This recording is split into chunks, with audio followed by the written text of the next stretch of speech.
Our next base quantity is electric current, and its SI unit is ampere, and it is denoted by capital A. Okay, why we are denoting here capital A? Because whenever the unit's name starts with the name of a scientist, then we will use capital letter, otherwise we always use small letter. Okay, so you will use capital letters only when the unit's name start with the name of a scientist. You can see also Kelvin is are also a scientist name. So whenever the unit name start with the name of scientist, then you will use capital letters, otherwise always you will write the units in lowercase. Okay, so now definition of ampere. In a class 10th you have studied the definition of 1 ampere is 1 coulomb per second. Okay, that is from the formula, but this is not the standard definition of 1 ampere.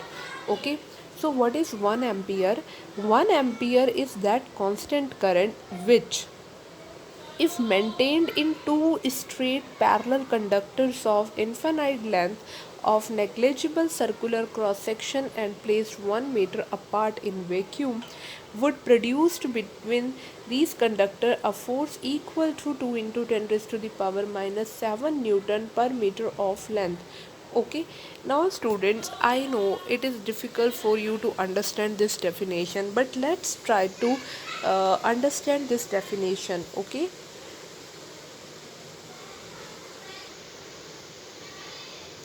student, you can see on your screen that there are two wires which are very long. That's why we are calling it infinite length.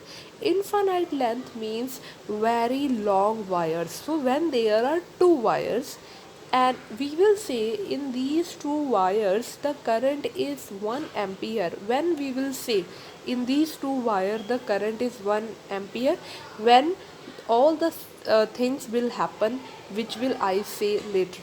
Okay, so the current is 1 ampere when the force acting between the two wire is 2 into 10 raised to the power minus 7 Newton. Students, whenever there is like current flowing in a wire and we will put in a magnetic field, then there will be a force between the wires.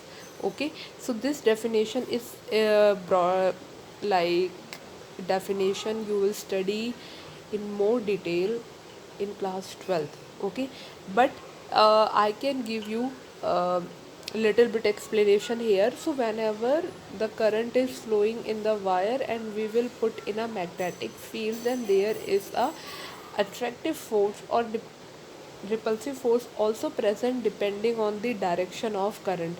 If the direction of current is same in both the wires, okay, there are two wires and the direction of current is same in both the wires, then there would be attractive force. So this blue line which is indicating that the wires are attracting. So when the value of force is 2 into 10 raised to the power minus 7 Newton. Okay, the two wires and the force between them is 2 into 10 raised to the power minus 7. Okay, Newton. Okay, and the length is 1 meter. Okay, we will consider how much length the force is acting, that is 1 meter. So when the force on the wire is 2 into 10 raised to the power minus 7 Newton per meter, at that time the current is said to be 1 ampere in the wire. Okay, so here we will define the definition of 1 ampere in terms of force. Okay, and what is the separation between the wires? The separation between the wire is 1 meter and the wires are kept in vacuum. Okay, so the wires are kept in a vacuum.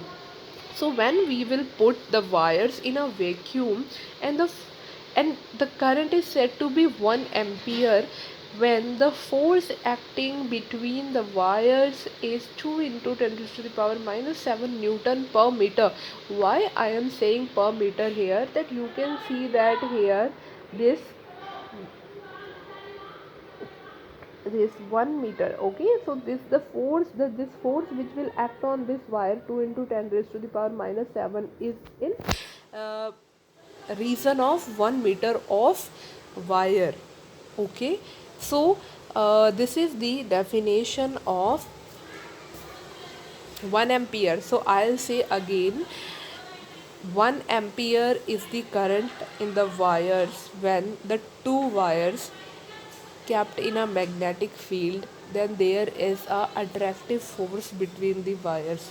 Okay, so the current will be 1 ampere when the magnitude of force is 2 into 10 raised to the power minus 7 Newton per meter.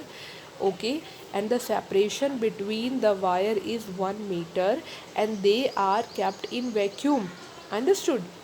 So basically, I think the you will study this thing in class 12th and you will get it more, because there are so many concepts related to it, but I think it will give you a simple idea that what is the standard definition of 1 ampere.